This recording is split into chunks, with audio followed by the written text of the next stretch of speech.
Welcome to the second episode of the Suicide Squad cast, Arrow Edition. Um, Pretty solid episode this week. I thoroughly enjoyed it. I thought they did a great job. Um, it's hard because my expectations are still so low coming off of season three. I know, Mitch, you said to me that you've completely forgiven season three, but I I I just can't do it yet. I'm not ready. I like where they're going, but I'm still kind of in that. It's still kind of like I'm still afraid that there's so much opportunity, so much chance for them to just slide backwards again. Um, if they can do it once, they can do it again. So that scares me. So I'm constantly worried. Like, okay, you're on the right path. Let's keep going from here. You're doing a great job. Um, but this episode, I thought they did a great job. They really tackled some key issues. They're really opening up the dialogue, the storyline. And it continued, like we said last week, that Felicity is really becoming more of her original character and not the annoying, whiny Felicity from season three. Um, and it still continued to be that way. I'm noticing, I gotta admit, I'm noticing that they are doing more humor, which is what they should be doing because Green Arrow does have humor in him. Um, but I don't feel like it's enough yet. I feel like they're still holding back on the humor a little too much. I want to see him just break out a little bit and crack a couple really good jokes or some puns or something. Um, Hope maybe maybe that's the point. Maybe they'll work their way to that. Maybe he's got to evolve more. I don't know, but what do you guys think? I thought it was a really great episode. Well, I don't know about great, but it was fairly solid. I do agree. Well, slightly. Well, I don't know. Going back to what you said about the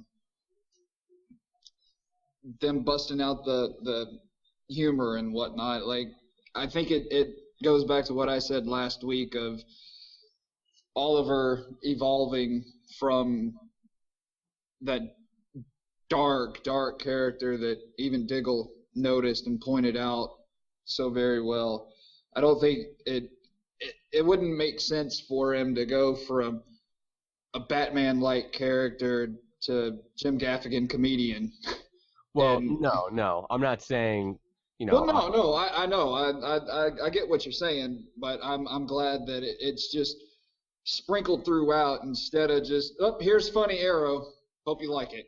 well, I'm not saying that he needs to crack jokes like every 5 seconds, but I mean, there's only been like one or two times where he has said something that was kind of humorous, but it was on the verge of being funny. It wasn't necessarily a joke. It was humorous because of the way he said it. And I'm hoping they kind of evolve him a little bit more to be a little bit more funny. Because they need to lighten it up. He's not Batman. He is the Green Arrow. I know a lot of people, and I've mentioned this before, have drawn that comparison to Batman and how they're really seeming to, especially with that whole arc with Roz and that whole thing that went on, that it kind of resembled Batman quite a bit. So hopefully they break free from that. They constantly keep reminding us that Arrow is dead.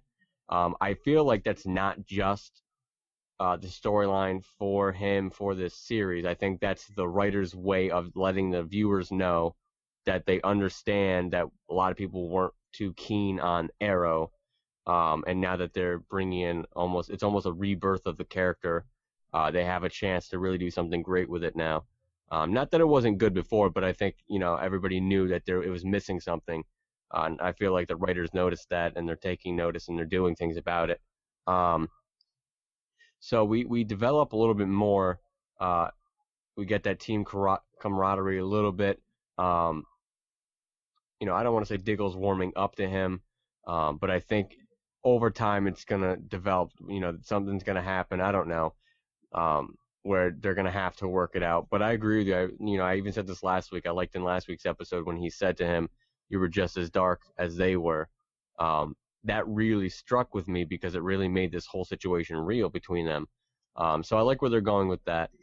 But I really want to talk about Thea and her development. And I don't remember if it was you or Alec who had mentioned this, but really being interested to see how they do this arc. Maybe I think it was you, Mitch, who said that you would like to see, a story arc with her. where she becomes a completely different character That was me. because of the was it you, Alec? Oh, Yeah, all right. just credit my contribution to this wonderful podcast. I still don't. I apologize. I didn't know. I couldn't remember. I didn't Well, remember no, who it I, was.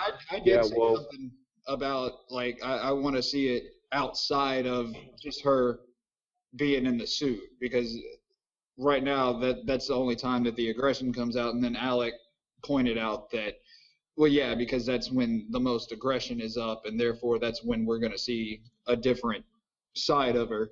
So yeah, I Right. mean, Okay. Alec qualified what I said with. Okay. I got what you're saying. It was a collaborative effort. Al came up with the meat and potatoes, but Mitch supplied the veggies. I did. I'm good at supplying veggies. I don't know why I used that. I don't know why I said that, but I'm definitely interested. We got to kind of see a little bit more of her character develop, and we got to see more of that aggression. Oliver catches it right away, and very instinctive, knew right away pretty much what it was because he was been worrying about this for a long time. Um, and there was that little bit of they dropped the feud, him and Diggle, because of their concern for Thea, where they kind of talk to each other like nothing's going wrong between them. When he's like, "What do you think it is, the Lazarus Pit?" And he's like, "Yeah." And then he's like, "What do you want to do about it?" So they kind of had that camaraderie back over Yep. Thea that split second. So maybe that's what brings them together. Maybe this arc with Thea and her really having a mental breakdown because of the Lazarus Pit. Um, maybe that brings them together. I don't know, but I'm interested to see where they go with it. I Her want to. attacking Oliver, that was interesting. I thought it brought a lot to it because that tells you that it's not Thea. It's Yep. something different. It kind of gives you. It's almost like like there's two personalities in there. Really cool. Yeah, I want to. I definitely want to touch on Oliver provoking her enough to where she lashed out like that. That I was uncomfortable during that scene, and that's a testament to how well that was written and it acted out. Because, like I said, I was highly uncomfortable. I was like, wow, that was a really great scene between them. you want to know what Yeah, pissed me off? Here's what Uh pissed me off. oh, uh So oh. after this episode aired, I was reading through some comments. I know they're just comments, but it kind of annoyed me because I think some people just don't have 5 fucking brain cells in their head. But they were talking about how Thea kicked Oliver's ass and Anarchy kicked Oliver's ass, and okay, one, he's fighting his sister, so he's gonna hold back because he could easily kill her if he wanted to. Absolutely. So he's going to hold back while fighting her. With Anarchy, he's just getting back in the field, so he's holding back because he could easily kill Anarchy if he wanted to. It's just like with Spider-Man. A lot of people don't know he's a lot more powerful than they really show him in the comics. Same with the Flash. He's a lot more powerful than they give off, so they hold back their powers, and that's what Oliver's doing. And Well, yeah. I don't think some people wanted to realize that. Like, oh, Oliver's just being a bitch. They're making him weak now. Like, no, he's holding back. You've seen what And Oliver can do. and you gotta think. I mean, his first encounter with Damien Dark, he almost got killed. Right, exactly. Because he's holding back. He's trying to be different. I mean, So I don't know. I there, definitely see. I'm sorry, Mitch. Go for it. I mean, like one, there's him trying to not be the same Oliver that he was, and then two, he's rusty 6 months. So I mean that comment doesn't jive at all. Like you said, I mean 5 fucking brain cells. So I agree. You guys made some good points. I was kind of not in the defense of the comments because I see where they're coming from, but I don't necessarily agree with them. But you guys made some really really good points because I was kind of like, well, I did notice that too, that he hasn't really, he's kind of needed the rest of the team to help him out, and he's supposed to be the main character. He's the Green Arrow. But you make good points that he is rusty. It's been 6 months since he's done anything. He's trying to go down a new path. He's trying not to be that same guy anymore, which means he's going to be changing his fighting style. He is holding back because he's been saying it to Thea. We need the thing that separates us from them is restraint. So that definitely that definitely factors into it. Hopefully they don't continue on this trend for too long, because at that point then that comment holds some validity and it has weight, because if they continue to do that and they continue to have him get him beat up, then it doesn't really work. But if they over time gradually have him start getting back to where he was, they start getting him back to where he's not rusty anymore. He's been doing this for a while and he's still getting beat up and he still requires a team to help him out. Then I can see the issue. But for right now, we're still so early into the show, it's really hard to really make those opinions mean anything because it's the second episode. I get where they're coming from, but give it time. It'll work out. It'll be all right. But segueing off of Anarchy, what did you guys think of the introduction of Anarchy? I loved it. I thought the guy. I know, Mitch, you had mentioned to me. I'll let you touch on that because you had kind of a different reaction. I kind of liked him through all of it. I kind of liked the way he was behaving, because he's Anarchy. He doesn't really. He defied Damien Dark, but he also respected him and feared him. Like, I'm gonna do what I want to do, but he played the part really, really well. And I'm really interested to see how this works out, what the relationship between him and Damien Dark is going to be, how he's going to factor in to this show. But really, really cool. Mitch, I know you had a little bit of a different reaction right off the bat. Yeah, it wasn't so much to his character. I think it was overall the actor. Just some of the lines he said just kind of felt just kind of off in my opinion. But my opinion doesn't matter. This show doesn't matter. So fuck it, I quit. No, I'm just kidding. But as it progressed, I really started to buy into him, and really interested to see where he goes. And I think he's going to contribute very well to this show. I love the chemistry between him and Dark. I think, but then again, Neil Madonna's on fire right now.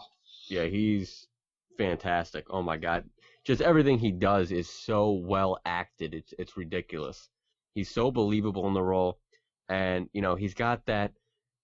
It's crazy. It's such a different type of villain that you're not used to seeing, because you have guys, and I said that I think that Damien Dark's going to be very similar to a Slade Wilson type character. I almost said Wade Wilson.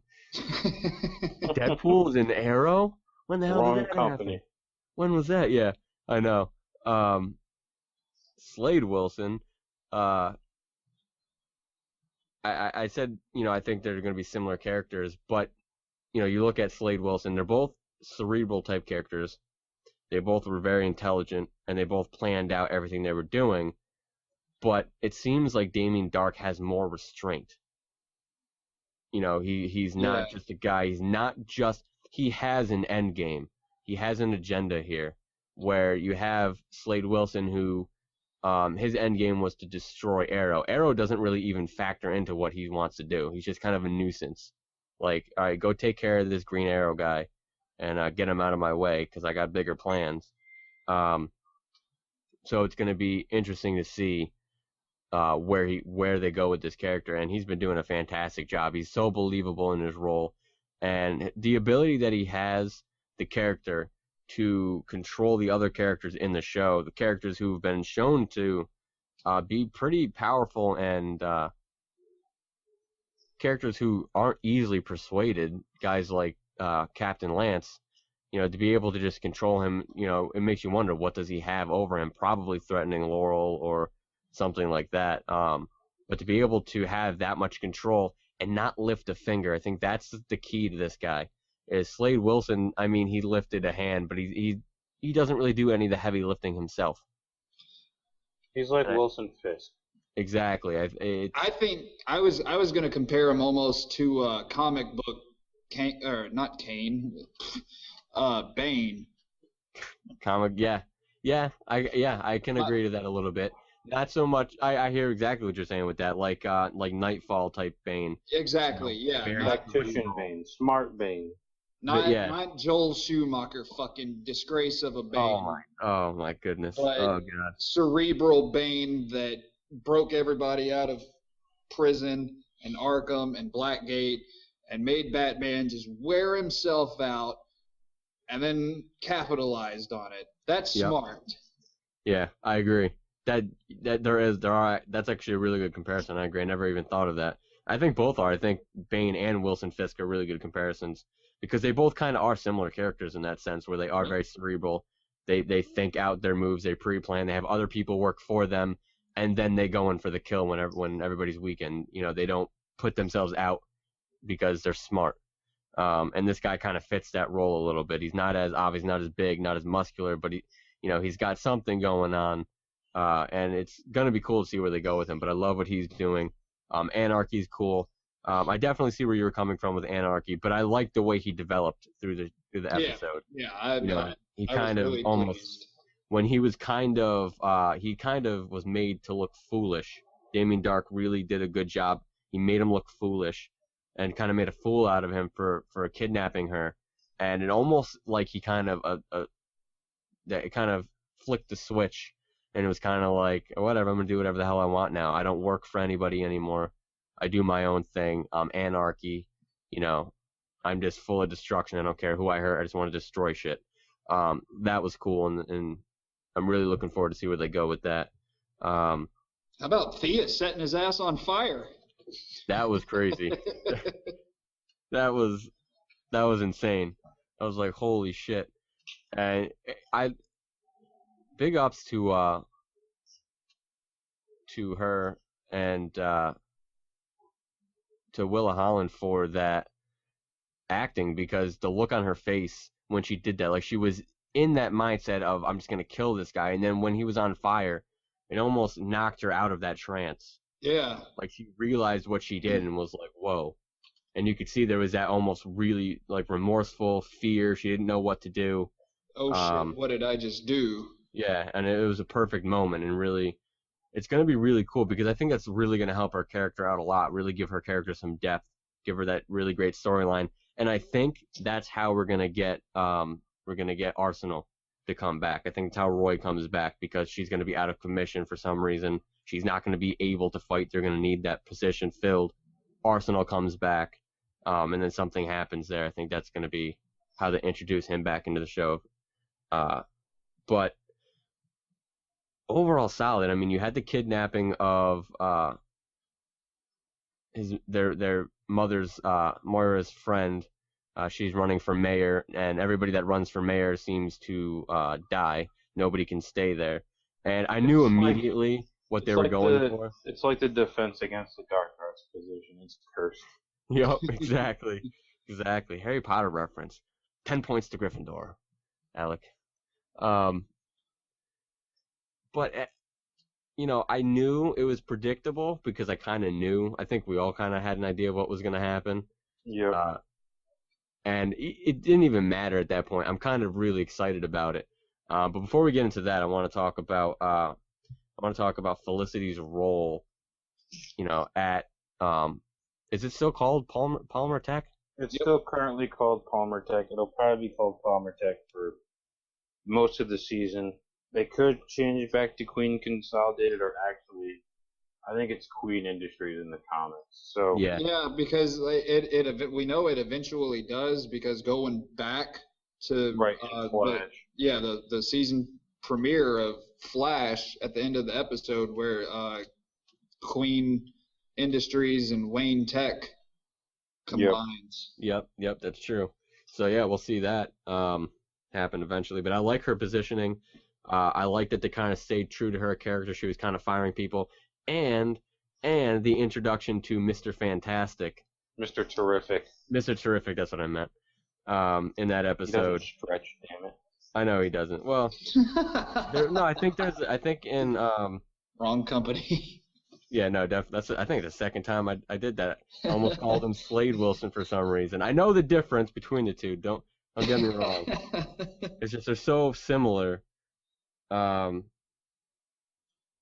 I thought that was going to be a cool character. I remember reading about that beforehand and was like, all right, that's going to be pretty cool. What did you guys think about that? I really like that.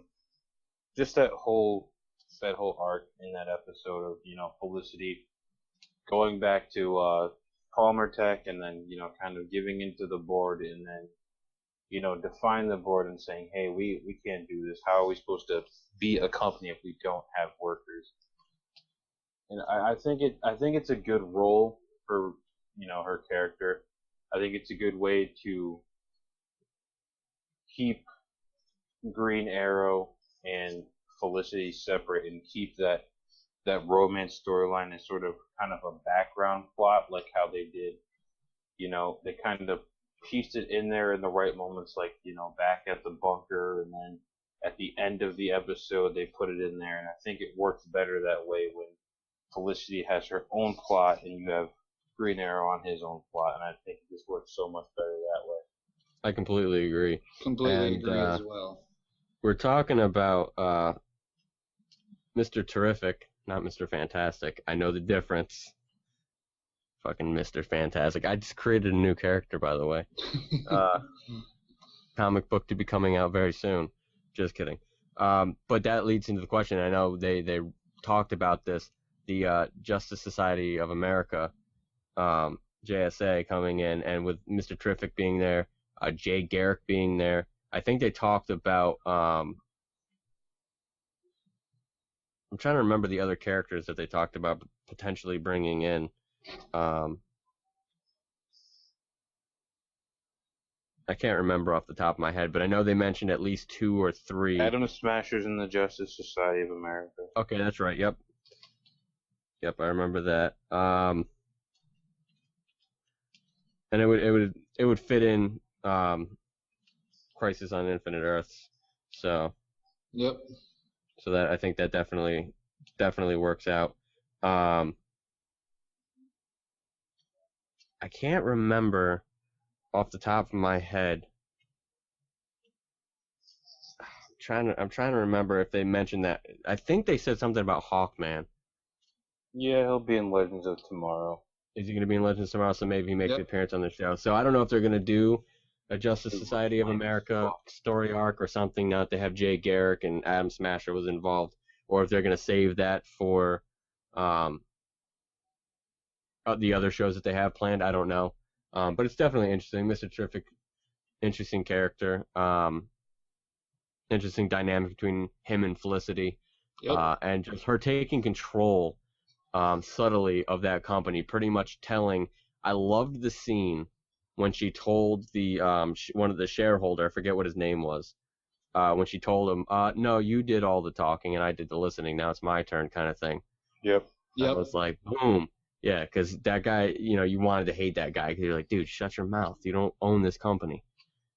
And she kind of put it to him, and she's doing her own thing. And I dig that. I like where they're going with that.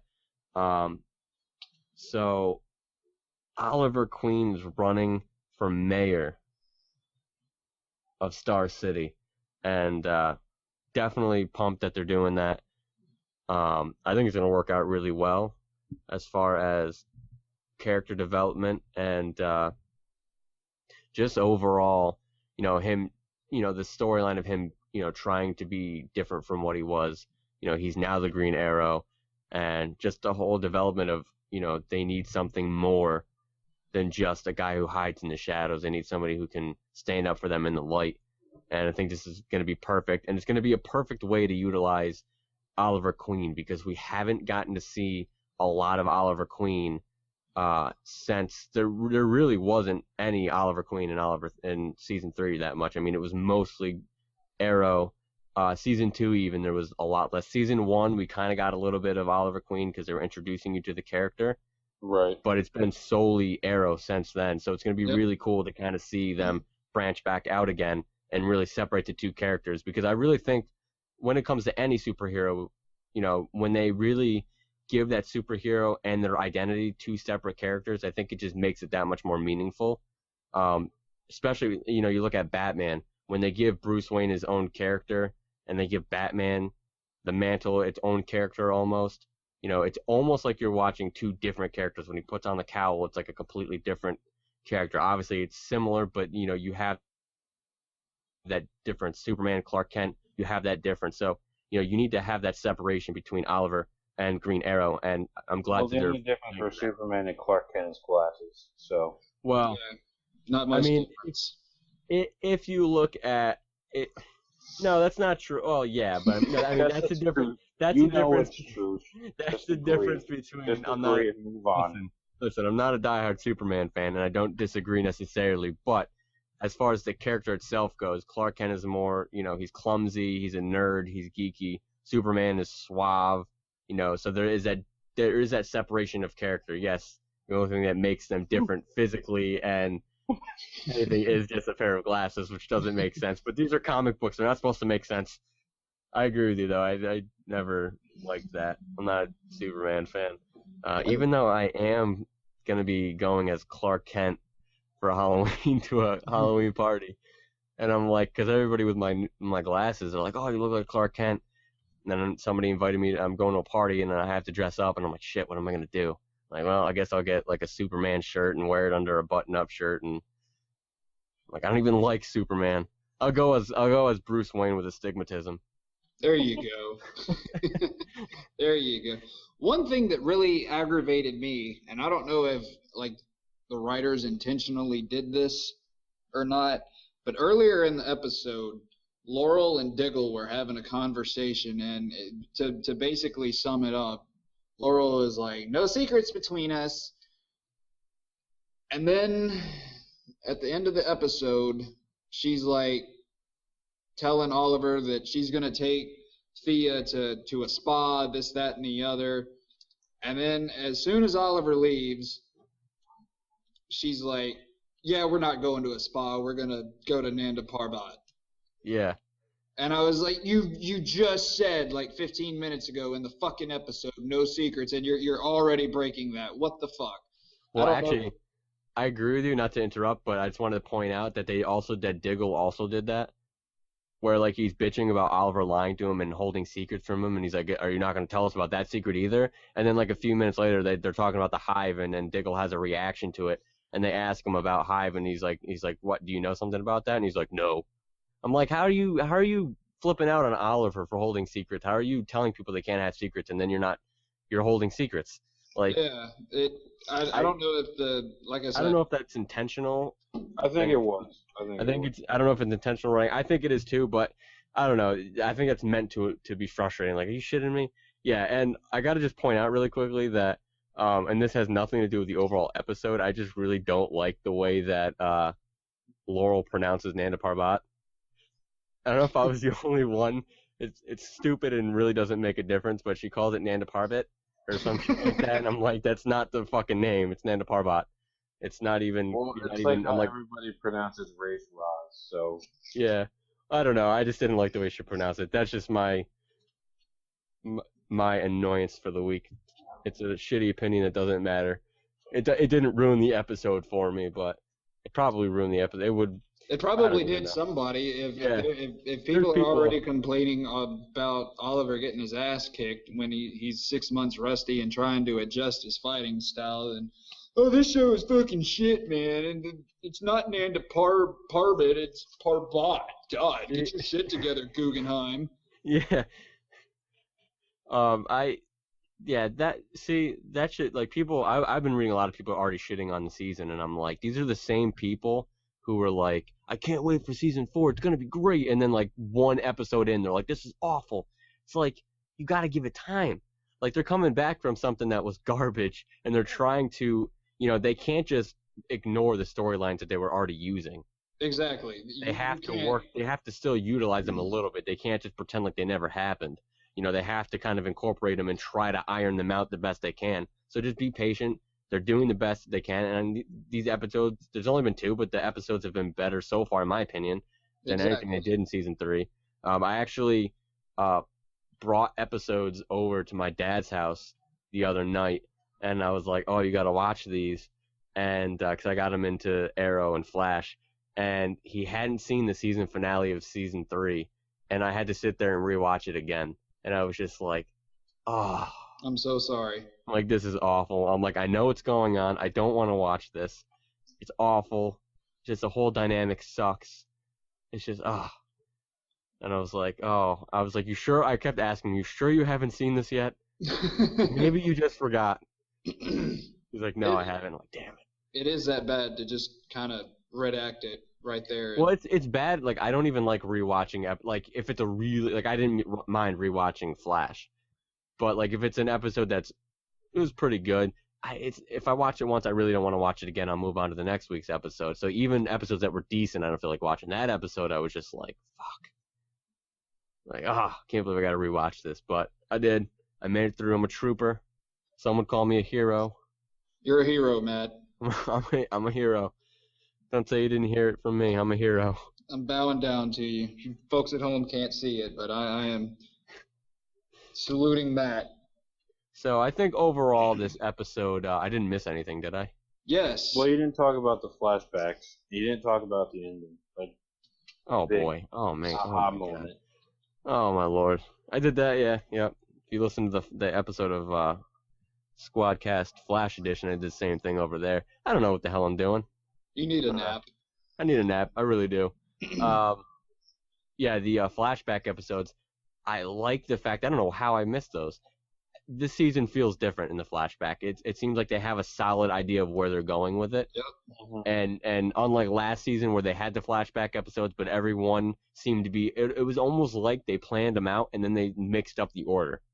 Well, I saw that someone said that these flashbacks are kind of based on the Green Arrow Year One comic. Yes, that's I've what I was. never read it, so. That's what I was just fixing to say. I'm not, so I won't spoil it for you guys or anybody at home, but yeah, that's where I was kind of thinking that it was going because some of the scenery and was very reminiscent of what happened in Arrow, or Green Arrow, rather, Year One. So I really think that's where they're going, and I'd fucking love to see that because I love Green Arrow Year One. Excellent comic. If you haven't read it, go get it now. That way you can be prepared. I'm glad that they're doing that too because I've mentioned this plenty of times before just in talking to you guys that it makes no sense to me when these writers come on and when these showrunners come on and make these superhero shows. It's like you have the comics right there in front of you. You literally, the work that you have to do is minimal because everything is written out for you. Just follow what they're saying in the comics, make it work for television. And I swear to God, that's what we want. That's what most comic fans we just want to see what we're reading in these comics put on television. I understand that some of it won't work, but I mean, the majority of it will. That's all we want to see. You don't even have to work that hard at it. We don't want to be fair and not to be disrespectful. We really don't care what your vision is for the comics. I mean, at least that's how I feel. I don't care how you think it's supposed to be. I just like this is what it looks like. You can take some liberties, but I mean, just do what's there. I mean, obviously, like I said, you have to work some of it, to work it for television because sometimes, or the cinematic universe. Sometimes, you have to, but just take what's there and utilize it, and you're going to be successful. It seems pretty simple to me. It's so simple. It's so simple, but like even DC animated, like when doing Under the Red Hood, like they basically took what was in the book, put it to a script, handed the script to the actors. There you go, say the lines, and it's done. Exactly. It's that easy. And I understand they want to have some semblance of they want to they kind of want to keep you on your toes. They don't want it to be too predictable. But in the same sense, like we don't mind so much. Like it's exciting. Like the things that they did in Flash were so exciting. Even though I knew they were coming and it was somewhat predictable, it was still super exciting because they're such great storylines. I can have the same reaction to seeing something that I know was in a favorite comic of mine on my TV acted out than I can something that is completely unexpected. I mean, it's okay to just take what you got in the book and throw it on the TV screen. It's on the fucking TV screen. I'm happy as hell over that. So you don't have to go around changing it they're like, oh, well, maybe they won't like this part, or maybe this part is too slow. No, if the comic got as popular as it did, it's not because somebody else came back and rewrote the comic, and that's what we liked. It's the original fucking comic. Yep. Yeah, I agree with that. Take notes there, Fox. Start going on like a 20-minute rant on how shitty Fantastic Four was. It wasn't even I don't want to get into it. Don't even want to get into it. I agree. They just need to really slow the roll. I like where they're going with these flashbacks. It seems like there is some continuity between them. They seem to have meaning. They seem to have an end game. They know where they're going. It doesn't seem thrown together and random like last season. It seems more reminiscent of. I'll have to wait to make this, well, I guess, assumption that it's similar to the flashbacks of season 1 and season 2. Because to me, those flashbacks were perfect. Yeah. The flashbacks from season 1 and season 2 were so well done. It was almost like you could watch, like I could watch the flashbacks strung out as its own season. Exactly. And that's, and it was almost like you were getting 2 episodes in one. And I feel like they're getting close to that with these. I don't think they're there yet. Maybe we got to wait a little more for some more development, get some more characters in there, get some thick plot going on. Right now, they're at least with the continuity and how well they're put together, it seems similar, very, very similar to what they were doing before. So hopefully this is the direction they're going in. And they're tying in really well with what they're doing. And that was the big thing for me in season 1 and season 2 is those flashbacks tied in so well with the present day storyline. They intertwined so well and they worked off of each other that it was really, really great and very entertaining. Yep. And I never got tired of it at all. And season 3 just really, I don't know where they went with it, but it was not good. But season 4 seems to be really picking that back up. And hopefully we get some more development going on. Hopefully down the line it evolves to where it was because it seems so. Right now I can say it seems promising. Yep. My only thing is if it took Oliver 3 years to get his hair that length, how the fuck is he gonna grow it out in 2.5? I know, I agree. That's how is he gonna Robin Williams this shit in 2 years? I gotta say, yeah. He's gonna go to. That's what it is. You just cracked it, dude. You just figured out that's gonna be the plot twist. He's going to Jumanji, dude.